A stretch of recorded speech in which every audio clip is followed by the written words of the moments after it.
Estamos haciendo una serie sobre los 10 mandamientos. ¿Y saben a qué mandamientos llegamos hoy? Están pasteleando ahí en el coso. Al octavo. ¿Y saben cuál es el mandamiento número 8?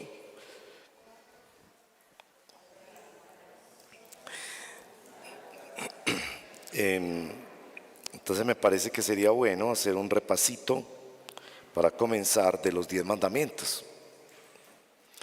Los que han seguido la serie se han dado cuenta que en la tradición popular se salta el mandamiento 2 y se multiplica el número 10. Aquí vamos a recitarlos como aparecen en la Biblia, que es, como dijo ahorita nuestro querido representante legal, no está en los estatutos, pero está en la Biblia. Leámoslos juntos. ¿Les parece bien? A la voz de 3. 1, 2 y 3. No tendrás otros dioses delante de mí. No te harás ningún ídolo. No los adorarás ni los servirás. No tomarás el nombre del Señor tu Dios en vano. Acuérdate del día de reposo para santificarlo. Honra a tu padre y a tu madre. No matarás. No cometerás adulterio. No hurtarás. No darás falso testimonio contra tu prójimo. No codiciarás. Es la palabra del Señor. Y para nuestro estudio de hoy del octavo mandamiento de no hurtarás, vamos a leer ese mandamiento desde el Nuevo Testamento en un pasaje bíblico inspirado por el Espíritu Santo en la poderosa, sobrenatural, inerrante, inspirada e infalible palabra de Dios. Me refiero a Efesios capítulo 4, en el que Pablo nos interpreta ese mandamiento y nos permite ver allí la expansión de ese mandamiento. Me refiero a Efesios 4, verso 28, pero para entender cómo Pablo pone ese verso 28, vamos a leer desde el verso 17 hasta el verso 32 de la epístola de Efesios. Si bien esta mañana, claro, no vamos a exponer esa preciosa porción de la palabra, sino que nos vamos a concentrar específicamente en el verso número 28. Entonces, leamos juntos porque, leemos juntos ahorita el verso 28, pero yo leeré para ustedes del 17 al 32. Dice así la palabra del Señor. Esto digo pues y afirmo juntamente con el Señor, verso 17, que ustedes ya no anden así como andan también los gentiles, esto es los que no son cristianos, en la vanidad de su mente. Ellos tienen entenebrecido su entendimiento. Están excluidos de la vida de Dios por causa de la ignorancia que hay en ellos, por la dureza de su corazón. Habiendo llegado a ser insensibles, se entregaron a la sensualidad para cometer con avidez toda clase de impurezas. Pero ustedes no han aprendido a Cristo de esta manera. Si en verdad lo oyeron y han sido enseñados por Él conforme a la verdad que hay en Jesús, que en cuanto a la anterior manera de vivir, ustedes primero se despojen del viejo hombre, que se corrompe según sus deseos engañosos. Segundo, que sean renovados en el espíritu de su mente. Tercero, que se vistan del nuevo hombre, el cual, en la semejanza de Dios, ha sido creado en la justicia y la santidad de la verdad. Por tanto, dejando a un lado la falsedad, hablen verdad cada cual con su prójimo, porque somos miembros los unos de los otros. Enójense, pero no pequen. No se ponga el sol sobre su enojo, ni den oportunidad o lugar al diablo. Ahí viene nuestro texto. El que roba, no robe más, sino más bien trabaje, haciendo con sus manos lo que es bueno, a fin de que tenga que compartir con el que tiene necesidad. No salga de la boca de ustedes ninguna palabra mala, sino la que sea buena para edificación, según la necesidad del momento, para que imparta gracia a los que escuchan. Y no entristezcan al Espíritu Santo de Dios, por el cual fueron sellados para el día de la redención. Sea quitada de ustedes toda amargura, enojo, ira, griterías, insultos, así como toda malicia. Sean más bien amables unos con otros, misericordiosos, perdonándose unos a otros, así como también Dios los perdonó en Cristo. Esta es la palabra del Señor. Oremos. Señor, te cantábamos hace un momento: rompe el duro suelo que hay en mí, ayúdame a creer. Como los caminantes de Emaús, pedimos que nuestra mente sea abierta para entender y comprender tu palabra. Guárdanos de un orgullo que nos persigue todos los días, de pensar que ya sabemos, que ya llegamos, que sabemos más que el otro, y nos escondemos detrás de unos aspectos quizás del Evangelio que nos son favoritos. Pedimos que por la gracia del Espíritu nos expongas a tu revelación y a tu palabra. No queremos ser cristianos que viven de una dieta reducida del Evangelio. No queremos tampoco ser los cristianos que viven del pan de ayer. Queremos abundancia de revelación, para que podamos despojarnos cuando nuestra mente es renovada y para que podamos vestirnos cuando nuestra mente es transformada por el nuevo hombre creado según Dios a la semejanza de Jesús. Ayúdanos, por favor, especialmente con este mandamiento que nos es tan sutilmente escondido en nuestras mentes, que nos es tan fácil criticarlo en los demás, en los políticos de turno y en todos los demás. Y nos es tan difícil ver este pecado en nuestras propias vidas. Ayúdanos, por favor. Te lo pedimos en el nombre de Jesús, nuestro Señor. Amén. ¿Cuántas formas de robar hay?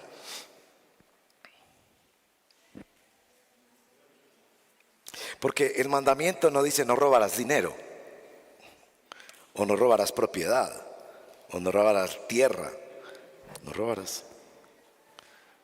Entonces, ¿cuántas formas de robar hay? Otra pregunta podría ser: ¿cuántas maldades se esconden en el robo? ¿Cuántas maldades se esconden en el robo? Es decir, cuando una persona roba, ¿qué otra cosa está haciendo además de robar? ¿Me ayudan? ¿Miente? Se esconde. Roba tiempo, pero la persona que roba tiempo, además de robar, ¿qué está haciendo?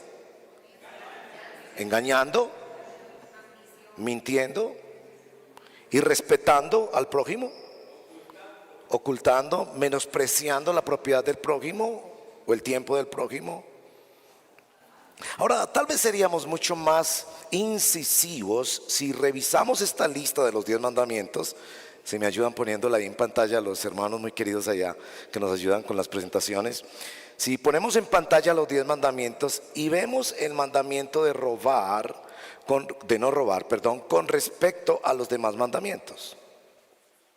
Por ejemplo, en el primer mandamiento sobre nuestra relación con Dios: no tendrás otros dioses. O sea que si yo tengo otro Dios, en un sentido le estoy robando a Dios su lugar y su soberanía y su adoración. O en el segundo: no te harás un ídolo ni te adorarás. Cuando yo estoy adorando algo, estoy robándole a Dios su adoración. El tercer mandamiento: no tomarás el nombre del Señor en vano. ¿Qué estaría robando ahí? La honra de Dios, ¿cierto? Como cuando alguien habla mal de ti, está robando tu honra. Y el cuarto mandamiento del día de reposo: cuando no guardamos nuestro tiempo para Dios. Y alguien mencionó el tiempo. Quizás a quien más robamos tiempo es a Dios. ¿Ok? Y esto de honrar a padre y madre. Estamos robando a nuestros padres el reconocimiento de que ellos fueron los instrumentos que Dios usó. Independientes si fueron grandes, admirables padres o si, como todos los padres, cometieron errores. Y matar es... ¿Y cometer adulterio no es robar? Estoy robándole a mi esposa lo que es de mi esposa. Y estoy robándole a otra persona lo que correspondería a esa persona. Y dar falso testimonio. Y codiciar. Leíamos ahorita que Samuel nos leía: raíz de todos los males es el amor al dinero. Es decir que en un sentido el mandamiento de robar es como lo que engendra o la codicia engendrada allí. Para algunas personas este mandamiento es muy obvio y es muy autoevidente. En el contexto de Éxodo 20, eran esclavos que nunca habían tenido propiedad. Por 400 años habían sido esclavos. Ellos no tenían propiedad, ni siquiera su tiempo les pertenecía. El faraón les ponía cargas extras y ellos no tenían más opción que obedecer. Y están entrando a la tierra prometida y ahora van a tener propiedad. Y por primera vez tienen que establecer principios para vivir en comunidad. Tal vez el mandamiento de no robar es el mandamiento más prevenido. Es decir, piense en la cantidad de cosas que hacemos para que no nos roben. Para que no nos roben información, para que no nos roben nuestros recursos, ponemos barras en nuestra casa para que no nos roben. Es un mandamiento que lo tenemos muy presente. Tenemos miedo de que nos roben. Y las autoridades nos advierten que cada vez hay más formas sutiles y engañosas de robo. Pero paradójicamente no examinamos suficiente todas aquellas cosas en las que nosotros robamos. Somos insensibles a la gravedad de este mandamiento, a la seriedad de él. Lo reducimos a asuntos externos muy evidentes: los que roban bancos, los que roban a mano armada. Pero de alguna manera justificamos nuestros robos en muchas formas. La sutileza, por ejemplo, en la que editamos fotos en nuestras redes sociales, son formas de robo. Títulos académicos que no se han obtenido, apenas ha hecho 1 o 2 semestres de tal carrera, pero pone el título. Referencias personales que no se consultaron previamente. En relaciones interpersonales robamos.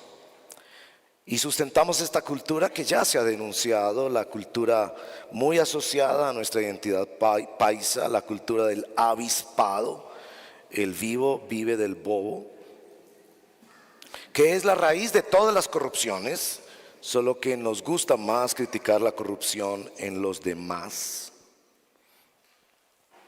Aquí en Efesios 4:28, si podríamos leerlo juntos, versículo 28, si me ayudan poniendo en pantalla el versículo 28, o en sus Biblias, leamos el versículo 28. El que roba, juntos, el que roba, no robe más, sino más bien trabaje, haciendo con sus manos lo que es bueno, a fin de que tenga que compartir con el que tiene necesidad. Entonces lo que vamos a hacer esta mañana realmente es ir a través de este versito. Entonces hoy podríamos decir la palabra que el Señor trae para nuestra congregación es un versito. Y vamos a ver que este versito está bien divididito. Si lo observamos, la primera parte es lo que yo llamo un llamado a que te reexamines, reexamina. El que roba no robe más. Después nuestro verso nos reordena el pensamiento, sino alternativamente trabaje haciendo con sus manos lo que es bueno. Y en tercer lugar te reorienta en cuanto al objetivo de nuestro trabajo, de nuestra acumulación de bienes materiales, a fin de que tenga que compartir con el que tiene necesidad. Entonces, con esas tres cositas en mente, primero comenzamos con reexamina. Este mandamiento reexamina: el que roba no robe más. Está admitiendo que estos creyentes roban. No está poniendo el problema afuera de la iglesia. Estos son los hermanos efesios que están recibiendo esta carta, como nosotros hoy. Y el Señor ya te está diciendo: no robes más. No es que no roben los políticos. Bueno, a ellos les llegará su mensaje también, pero en este momento es el pueblo de Dios que tiene que admitir que de muchas y diversas formas roba. Y ellos encontraban formas creativas de robar como nosotros. Quizás las formas más creativas de robar que nosotros tenemos las encontramos cambiando la definición de robar. Por ejemplo, definición: tomar prestado indefinidamente sin consultar con su propietario. Yo solamente tomé prestado de manera indefinida y bueno, todavía no le he dicho al dueño. ¿Qué? O conseguir el objetivo con la ayuda de unos amigos generosos. Y eso quizás aplica más para los políticos, para los administradores públicos, que sí hay que construir el puente, y finalmente se construirá el puente, pero hacerlo con unos amigos que unos días después son muy generosos con nosotros. O hacer justicia social ante grandes empresarios que ganan demasiado, al estilo de Robin Hood. Entonces usted, en ese almacén que gana tanto dinero cobrando las comidas tan caras, mientras vas mercando, te comes un yogur, te comes la galleta y al final lo dejas por ahí dentro del almacén. Pero es que ellos ganan mucho dinero y te sientes casi como Robin Hood, ¿no? Robándole a los ricos para darle a los pobres. Y ustedes saben que hay esos dichos populares que sustentan una cultura de pillaje. Ladrón que roba a ladrón. Y ustedes se lo saben, ¿no? En Colombia eso se llama el robo hormiga, así lo llaman en mercadotecnia, el robo hormiga. El robo hormiga es todo lo que se desaparece del almacén.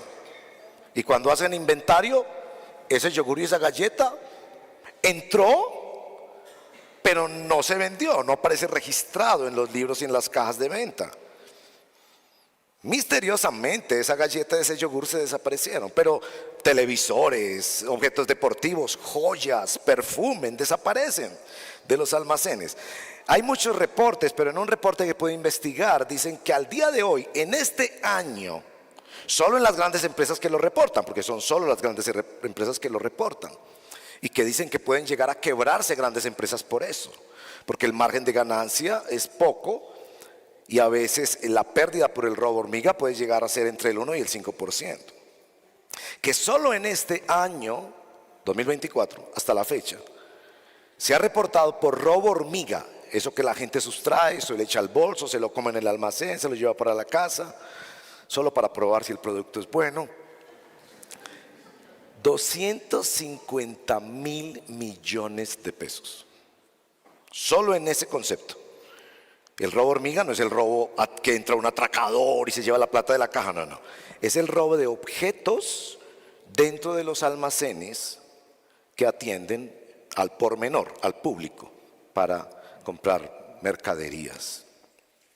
Entonces, lo primero que hace nuestro mandamiento es reexaminar una cultura. La cultura de estos hermanos de Efesios era una cultura que se permitía el robo. Y el apóstol, con la autoridad de la palabra de Dios, les dice: el que roba, no robe más. Tito, capítulo 2, versos 9 y 10, usa la palabra defraudar. Y dice que no defrauden para que con su conducta adornen la sana doctrina cristiana. Nuestro texto claramente nos está diciendo que es un reflejo del cambio de la vida cristiana. Noten, por ejemplo, que en toda la porción que leímos, básicamente está hablando del poder del evangelio para transformar. Que el evangelio, cuando llega a nuestras vidas, no solo trae bendiciones a granel, eso es cierto, pero viene también a transformar nuestra vida. Y usa ese ejemplo ahí en el capítulo 4 de Efesios, en los versos 23, 24. Este ejemplo de 22, 23 y 24, este ejemplo de despojarse de una forma de vestir, de una forma de vivir, renovando su mente para vestirse de una nueva forma, para adquirir una transformación de vida. Y Pablo había podido tomar muchos ejemplos. Había podido hablar de la sexualidad, como hablamos cuando revisamos el mandamiento no adulterarás. Había podido tomar muchos otros aspectos de la vida de esta iglesia, pero específicamente les recuerda el octavo mandamiento sobre robar, porque consideraba seguramente que habían muchos asuntos de la cultura del robo dentro de la iglesia. Ese tema de la cultura del robo es muy asociada en las Sagradas Escrituras al verdadero cristianismo. A los que realmente siguen al Señor viven examinándose permanentemente cómo su vida ha cambiado y cómo no sigue participando de una cultura que sustenta, como en este caso, el robo. Miren que Malaquías termina con esta expresión: ¿robará el hombre a Dios? Y en ese contexto de Malaquías, el último libro del Antiguo Testamento, se refiere a no darle a Dios lo que a Dios le pertenece. Concretamente, en el libro de Malaquías se refiere a los diezmos y las ofrendas del Señor, pero podríamos hablar de todo lo que le pertenece al Señor, no robarle al Señor en lo que a Dios le pertenece. Pero en el mandamiento también nos está hablando, en los 10 mandamientos, de no robarle tiempo a Dios. Si cuando priorizas otras cosas frente a tu devocional, cuando priorizas otras cosas frente a tu tiempo de adoración con otros hermanos, cuando priorizas otras cosas frente a tu tiempo para compartir del evangelio con otras personas, cuando priorizas otras cosas frente al ministerio que Dios te está pidiendo de servir a algunas personas en particular, dentro o fuera de la iglesia, estás robando tiempo que Dios te ha pedido que dediques a Él y que tú te has comprometido de alguna manera como creyente a dedicarle a Dios. Yo no sé si a ustedes les parece esto una buena ilustración, pero siempre me ha llamado la atención que en Colombia esta idea de el minuto de Dios. Por supuesto, el minuto de Dios es una institución en Colombia. Una institución muy seria y que ha hecho un excelente trabajo en el campo humanitario y en el campo educativo. Pero ese concepto, cuando en la televisión a las 7 de la noche salía este sacerdote famoso, minuto para Dios. Hasta he visto en iglesias católicas el letrero: dale 1 hora al Dios que te da 24 horas. Como darle a Dios migajas. Y perdónenme si alguno de ustedes todavía se considera católico, pero en el mundo católico se considera que el diezmo es darle un día al año a Dios. Un día de salario al año. Y uno piensa, oye, ahí hay un error matemático fundamental. Un día de salario al año es una 365ª parte, no es un diezmo. Pero más allá del asunto matemático es el asunto de cómo las normas se van bajando para no ofender a nadie y para conseguir que sean más fáciles de practicar. En este reexamen se nos está diciendo claramente, sin temor a ofender a nadie, el que roba, no robe más. Así que es hora de examinar el closet y ver si ahí hay una blusita que nos prestaron, una camisita, unos zapatos. Es hora de revisar la biblioteca. Yo la revisé esta semana y me encontré un libro de un amigo. Ayer lo llevé para tratar de entregárselo y el amigo no fue a una reunión que teníamos. Y hace más que un año. Y de hecho él me dijo, eso es un tesoro, ese libro no se consigue, por favor, dale una miradita, pero no lo vas a extraviar y me lo devuelves. Es hora de revisar nuestras finanzas, la forma en la que trabajamos. Es hora, aquellos que se llaman seguidores de Cristo, a mirar si están robando tiempo en sus trabajos, porque a ti no te pagan para que revises el Facebook durante el tiempo de trabajo.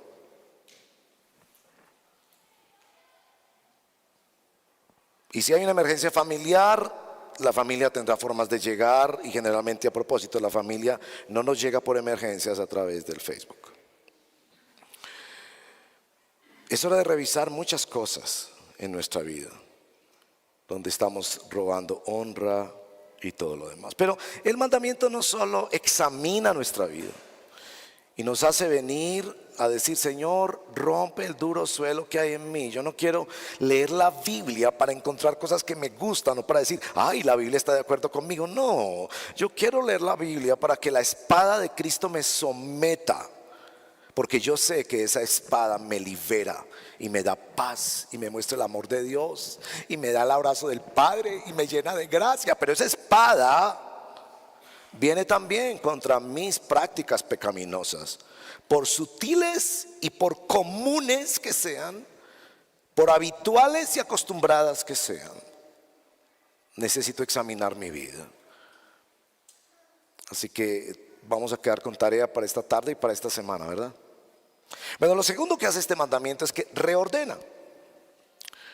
Es decir, como que nos introduce una nueva cultura, y este mandamiento Pablo nos lo expande para entender que este mandamiento no solo habla de la propiedad del otro, habla también de la forma en la que yo me sustento, porque muchas veces se roba con la justificación de que es que yo lo necesito para mi sustento. En 1620, algunos de ustedes seguramente recuerdan, fue cuando llegaron los que se llamaron así, los peregrinos, en ese barquito, ahí a las costas de lo que hoy en día es Estados Unidos, y fundaron la nación.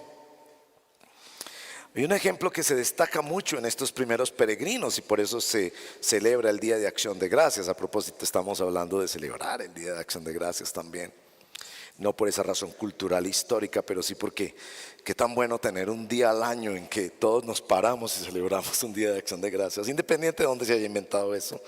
Pero esos peregrinos, cuando llegaron, estaban muy mal en todos los sentidos, pero estaban con muy pocas provisiones, y tomaron unos recursos de los indígenas, que ellos encontraron escondidos. ¿Sí? Los indígenas que originalmente poblaban los Estados Unidos cerca de esas costas tenían reservados granos y algunas cosas, seguramente en alguna forma de granero que en su propia cultura habrían tenido, y los peregrinos encontraron eso y ellos recordaron el mandamiento: no robe. Entonces, antes de tomarlo, ellos pidieron perdón a Dios. Dijeron, aquí está el mandamiento de la vida, nosotros somos responsables de que nuestros hijos no se mueran de hambre. Entonces vamos a tomar esto, pero piden perdón a Dios, pero también prometen que aunque los indígenas no se den cuenta de lo que ellos están haciendo, ellos van a devolver lo que toman. Y entonces estos peregrinos, ahí la historia pues cuenta eso, ellos eventualmente le devolvieron a los indígenas, porque estos peregrinos que poblaron los Estados Unidos en principio eran creyentes y que particularmente huían de las autoridades civiles de Inglaterra que habían prohibido algunas formas de su expresión cristiana. Así que el mandamiento los ayudó a enfrentar una situación de ética muy compleja, pero el mandamiento los ayudó a que supieran qué hacer. Y en este caso, ese reordenamiento de nuestra mente que hace el mandamiento, aquí San Pablo nos dice, sino más bien que trabaje, haciendo con sus manos lo que es bueno. Se autoriza el trabajo como la fuente de nuestro sustento. No nos vamos a sustentar tomándolo de otra persona, sino con el producto de nuestras manos. De hecho, segunda de Tesalonicenses 3:10, ustedes espero hayan pasado por ahí, donde dice, el que no trabaja, que no coma. Y es cierto que podemos sustentarnos también a través de la herencia que nos dejan nuestros familiares. En ese caso, otro bondadosamente trabaja para nosotros, pero el principio permanece. El principio de que debemos sustentarnos a través del trabajo. El trabajo, hermanos y hermanas, es una bendición de Dios. Es una mentira de que el trabajo lo hizo Dios como castigo. Ahí uno ve el poder de la música, que a través de una canción popular se nos metió a la cabeza un antivalor. La felicidad es el día que yo no trabaje. No, el trabajo es una bendición. Entonces, claro, algunos de ustedes jubilados me van a decir, ¿y entonces qué hago yo que soy jubilado? Escuche esto, me lo dijo recientemente un jubilado. Un jubilado me dijo esto recientemente, un hermano, se llama León. Y creo que me ayudó tanto, porque él me dijo, lo que me ha ayudado más en mi jubilación, porque ustedes saben, los jubilados, yo me estoy preparando para eso, los jubilados tienen esta lucha de adaptación a una nueva vida cuando dejan un ejercicio profesional, un oficio, una labor, y obviamente empiezan a disfrutar el fruto de su trabajo. Pero él me dijo, lo que más me ha ayudado a mí en la jubilación es entender que yo sigo trabajando, pero ahora mi trabajo es cuidar mi salud, cuidar mi familia, que quizás no la pude cuidar suficiente cuando estaba metido de lleno en mi trabajo, cuidar mi relación con Dios y trabajar duro en mi relación con Dios porque me estoy preparando para ir a estar con Dios, y cuidarme de darle una herencia a mis hijos, herencia de todo tipo. ¿Está bien? Está bien. Un legado para mis hijos. Y me pareció tan bonito eso, porque es que una cosa es empleo y otra cosa es trabajo. Hay que hacer la diferencia. Ustedes, madres de familia que se han dedicado sacrificialmente para sus hijos y sus esposos, ustedes tienen un tremendo trabajo. El mundo no funcionaría sin su trabajo. Pero la verdad, muchas de ustedes no tienen empleo y entonces no reciben un salario, pero están realmente trabajando con sus manos para la gloria de Dios y el bien de su amada familia. Está reordenando éticamente, porque dice, hagan con sus manos lo que es bueno, lo que es bueno. Y ahí está, usted va a preguntar, ven, ¿y qué hago yo cuando me acuerdo? Una persona me contó que cuando se convirtió, se acordó de ese tema, de que entraba al almacén y se comía un yogur y una galleta, y lo hacía siempre que iba a mercar. De hecho, este hombre me dijo, oye, me está dando muy duro esto, porque me dijo, esto era de las cosas que más disfrutaba yo en el mercado. Es decir, ir a mercar Y entonces, claro, hay que probar las galletas a ver si se van a saber buenas para los niños. Y yo no sé bien a qué sabe ese yogur de melocotón, entonces se comía su yogurcito de melocotón y sacaba el confitito y las menticas y tal, y bueno, y llegaba a la caja y colaborémosle al almacén poniendo en el depósito de basura. Esto me está dando muy duro, ¿yo qué hago? Entonces, claro, recuerden, el Evangelio es un reordenamiento de la vida. Por favor, no piense que el Evangelio es que usted sigue con su vida y ahora tiene un plus que se llama Jesús. Antes ibas con tus planes de vida, con tus metas, con tus sueños, con tus ideales, y ahora tienes un plus que se llama Jesús. No, no, no, no. El Evangelio es: toma tu cruz y sígueme. El Evangelio es: niégate a ti mismo. El Evangelio es: ya no vivo yo, vive Cristo en mí. Lo que ahora vivo, lo vivo para Él. Es un cambio de 180 grados. No entiende el Evangelio. Es que muchos predicadores te hacen pensar eso, que tú tienes tus planes, tus sueños, tu vida, y ahora tienes un plus. No, no, no. El Evangelio es un reordenamiento de la vida. Y entonces ahí cabe muy bien el ejemplo de Zaqueo. ¿Se acuerdan de Zaqueo? Y yo siempre me he preguntado, nunca me he respondido esa pregunta. He tratado de responderla, pero nunca me la he respondido.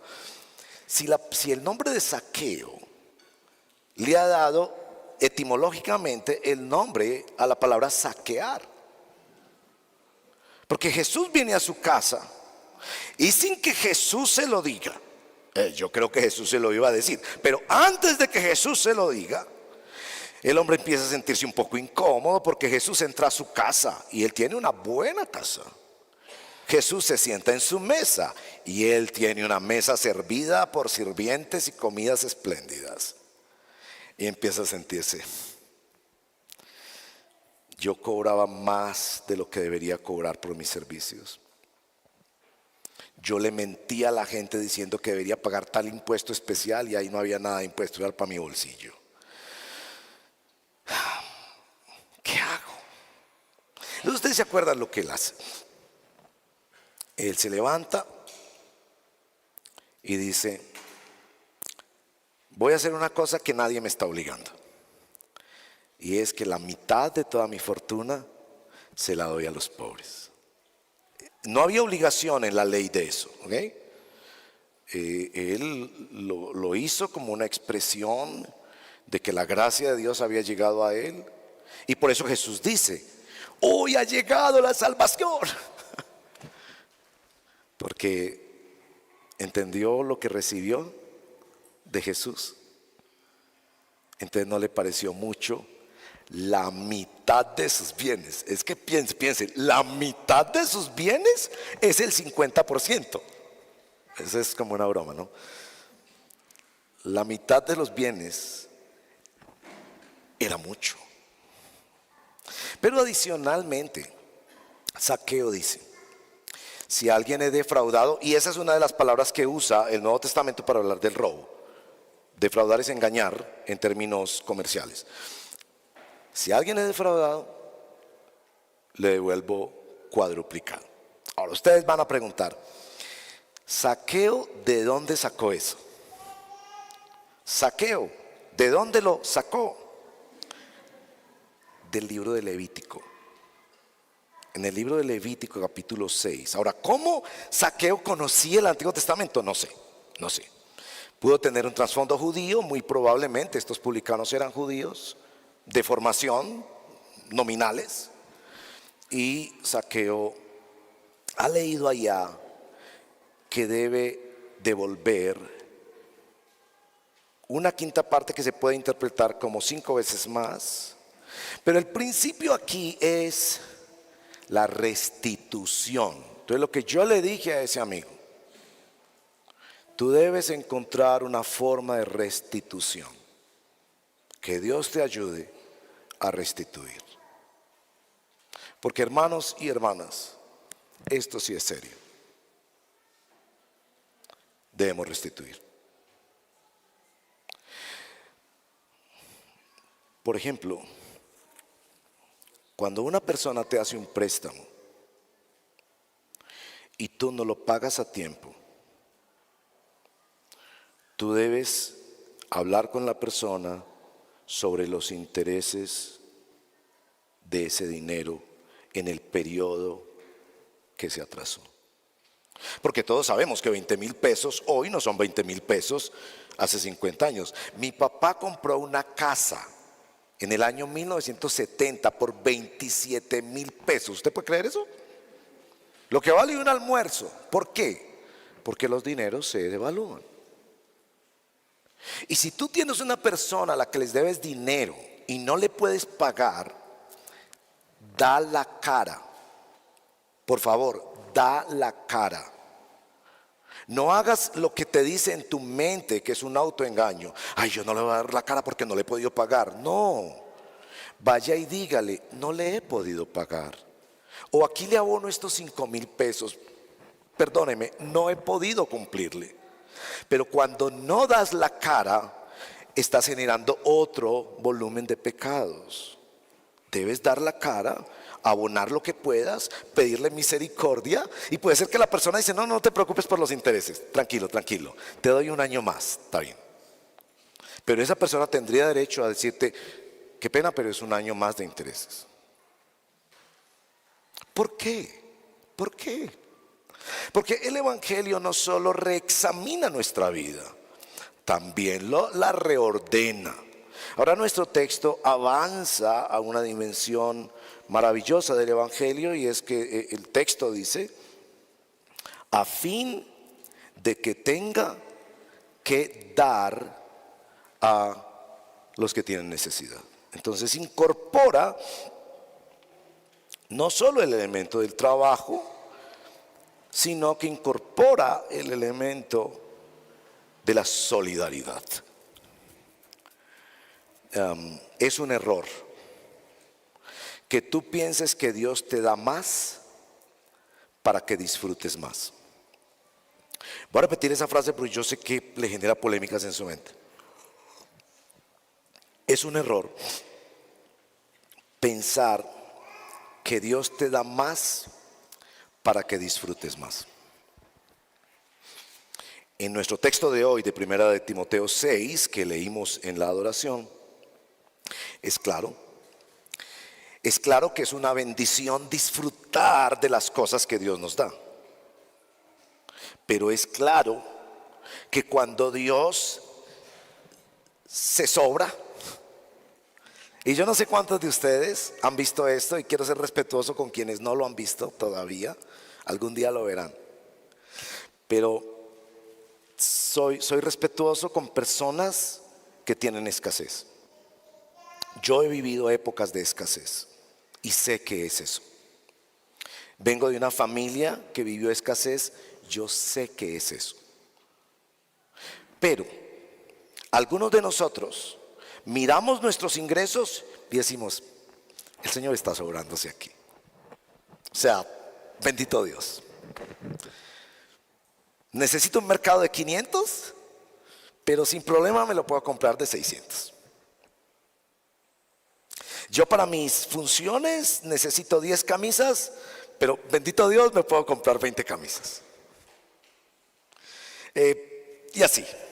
Y miramos nuestra situación y decimos, Señor, has sido bueno conmigo.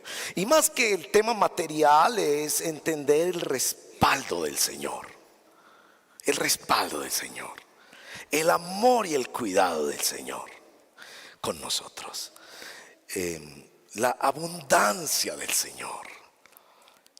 Pero hemos de entender que cuando Dios nos da más, nuestro pensamiento no debe estar siendo dirigido a que tengo permiso para disfrutar más, aunque puedo disfrutar lo que tengo, sino que el Señor me está dando una clara indicación de que debo dar más, de que Él me hace a mí un canal, no un estanque. Me encanta esa figura, porque el estanque, cuando un agua está estancada, se pudre, ¿sí o no? Pero un canal, cuando el agua fluye, hay vida, hay vida, hay vida. Y déjenme mostrarle esto en dos textos bíblicos, ya terminando un poco la exposición de este breve verso.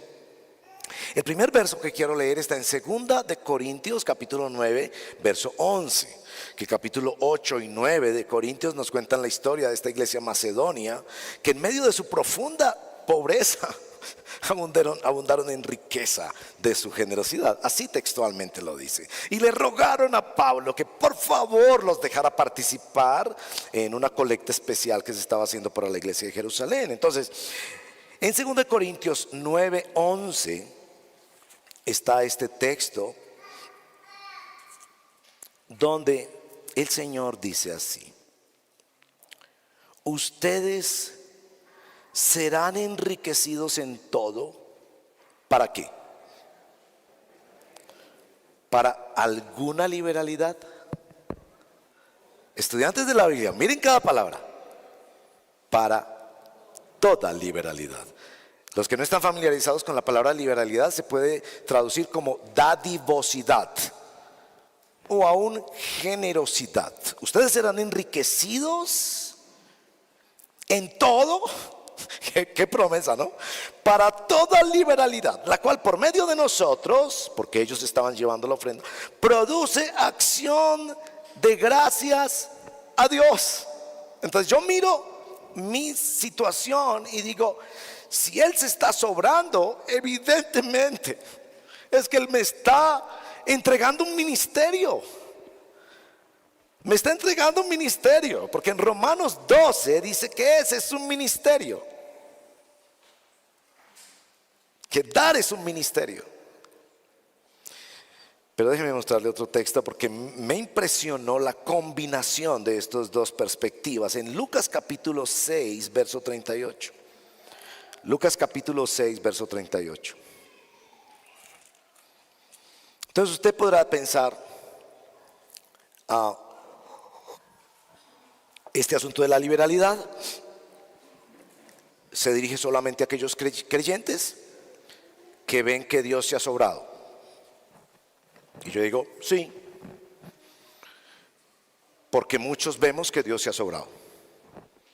Recordaremos épocas en la vida que estuvimos en estrechez, pero podemos decir, hoy en día el Señor me da más de lo que yo necesito, la verdad. Entonces esta persona pensará, ay no, entonces esa palabra no es para mí.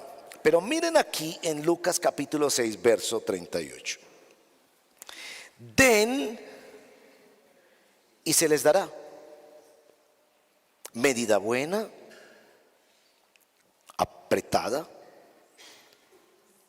remecida, rebosante, vaciarán en sus regazos, porque con la medida con que midan se les volverá a medir. Y entiendo que el texto tiene que ver con muchas cosas más que bienes materiales, sin duda, pero los incluye. Y la analogía que usa es una analogía muy material, porque como la viuda que fue al templo, siempre hay algo que podemos dar. Y de nuevo, no necesariamente puedo dar dinero, pero puedo dar tiempo a personas que lo necesitan. Ustedes que han caminado ya por la vida y Dios los ha bendecido con excelentes negocios, trabajos, profesiones, aprendizajes en la academia o en un negocio personal, tienen mucha sabiduría que pueden pasarle a los jóvenes. Y muchas veces un consejo es mucho más útil que un recurso material. Pero noten que aquí la dinámica del texto no es: yo pienso que Dios se sobró, entonces creo que me está nombrando un dador y mi ministerio es dar. Aquí es al revés. Es aunque usted piense que no tiene suficiente, porque Dios se va a encargar de tu necesidad. Den y les será dado. Entonces noten que arrancamos en un mandamiento sobre no robar. Pero Pablo nos dice que hay mucho más de un no en ese mandamiento. Que el mandamiento, cuando Dios dice no, Dios también está diciendo sí. Trabaja con tus manos, yo te voy a bendecir y te voy a usar para que tengas una oportunidad de servir con solidaridad a tu prójimo. Bueno, mencionábamos el caso de Zaqueo y cómo expresó su fe así. Y yo quisiera terminar pensando en Jesús. Y noten esto, ¿no? Porque es muy particular. Cuando Jesús fue tomado y llevado a la cruz, esa noche él estaba con sus discípulos orando en Getsemaní y vio todas estas personas que venían contra él. Y Jesús dijo estas palabras irónicas, confrontadoras, un poco paradójicas a todas estas personas que venían a capturarlo. Miren la frase: como contra un ladrón han salido ustedes. Que Jesús lo trataron como un ladrón. Enseguida se notará que cuando Pilato sale ante el pueblo, le dice: ¿a quién les doy? ¿A Barrabás o a Jesús? Y la gente enardecida, en aquel concierto donde se manipulaban las emociones como en todos los conciertos: danos a Barrabás. Y el texto dice: y Barrabás era un ladrón. Jesús está tomando el lugar de un ladrón. Y enseguida el texto nos dice que crucificaron al lado de Jesús a dos ladrones. Hermanos y hermanas, yo no quiero ofenderlos, ¿ok? Pero cuando miramos todas estas cosas que hacemos nosotros, en las que robamos tiempo a Dios y a los hombres, robamos honras, robamos imagen, robamos dinero, robamos lo que sea, pongan en la lista lo que sea, cosas prestadas que no devolvemos, etcétera, etcétera. Ahí nos acordamos de otras palabras de Jesús. Ustedes han vuelto mi casa de oración en cueva de ladrones. Es decir, han usado estas cosas religiosas para buscar bendiciones de Dios y protegerse, sin reconocer que realmente le hemos robado a Dios. Pero cuando vemos a Jesús en la cruz, crucificado en medio de ladrones, tomando el lugar de un ladrón, decimos: gracias, Señor, tú has tomado mi lugar. Y yo quiero contarte que Jesús te quiere perdonar. Él dice: al corazón contrito y humillado no lo rechazarás, Señor. Él nos dice que la forma de acercarnos a Él es un autoexamen que se llama arrepentimiento, donde por su gracia Él reordena nuestra vida y la redirige a una nueva forma de vida por la fe. Entonces no es para que tú digas: no voy a esa iglesia porque allá están los santos. No, aquí todos la hemos embarrado, todos la hemos embarrado. Pero tenemos un Cristo que toma el lugar de ladrones. Entonces puede ser que hoy por primera vez estás entendiendo esa bendita verdad. Pero puede ser que esa bendita verdad ya la has entendido y necesitas revisar tu vida y volver, como nos decía Byron, al pastor que va y busca a las 99, nuestro amado buen pastor. Y para eso es que el Señor nos da su mandamiento, porque su mandamiento nos los da para dirigirnos a Él. Y seríamos tontos de decir, vamos a crear una religión donde no haya mandamientos. No, porque el mandamiento es precisamente el que nos muestra nuestra profunda necesidad de Él. Para cuando lo abracemos, realmente abracemos la gracia bendita del que murió en lugar de un ladrón. Porque tú y yo tenemos un cuerpo que no merecemos, un tiempo que no merecemos, unos talentos que no merecemos, y los hemos usado para cosas diferentes a la gloria de Dios. Entonces venimos a Él en arrepentimiento y fe. Esa es la gracia del Evangelio, que nos trae al perdón, al abrazo del Padre, que nos transforma, que nos aguanta mientras vamos aprendiendo, pero que no deja de disciplinarnos para que vamos aprendiendo. Así que yo te invito a cerrar tus ojos por un momento y empezar desde ahora ese reexamen, que seguramente va a avanzar en la tarde cuando llegues a ver tu closet o tu biblioteca, los objetos de tu cocina o de tu carro, de tus cosas o en tu negocio, donde vas a emprender un nuevo camino de reordenamiento, donde vas a pensar también cómo Dios quiere redireccionar lo que te está dando y lo que tú eres capaz de hacer, tantas cosas bellas que has vivido de Dios y cómo Dios quiere usarte como un ministro de generosidad. Señor, gracias por los 10 mandamientos. Es verdad que mucha gente abusa y maltrata a otros con estos asuntos de la ley de Dios. Pero nosotros queremos ser guiados por tu Espíritu Santo y por todo el consejo de Dios en la palabra que nos guía hacia Jesús. Todos hemos pecado de una forma u otra de convertir las cosas de Dios en cueva de ladrones, en detalles quizás muy sutiles e invisibles a los ojos de los demás, o en cosas muy evidentes que nuestra familia puede testificar. Juntos como una iglesia pedimos perdón. Juntos como una iglesia confesamos a Jesús, el que murió en lugar de un ladrón. Juntos te pedimos que nos enseñes cómo vivir este mandamiento. El que roba no robe más, sino que trabaje con sus manos haciendo con ellas lo que es bueno, para que, a fin de que tenga que dar al que tiene necesidad. Junto con esto pedimos también sabiduría, que así como somos atrevidos en el dar, nos dé sabiduría en cómo hacerlo bien. Y también como podemos ser atrevidos en la restitución, que nos dé sabiduría en cómo hacer la restitución bien. Guíanos, por favor, Señor.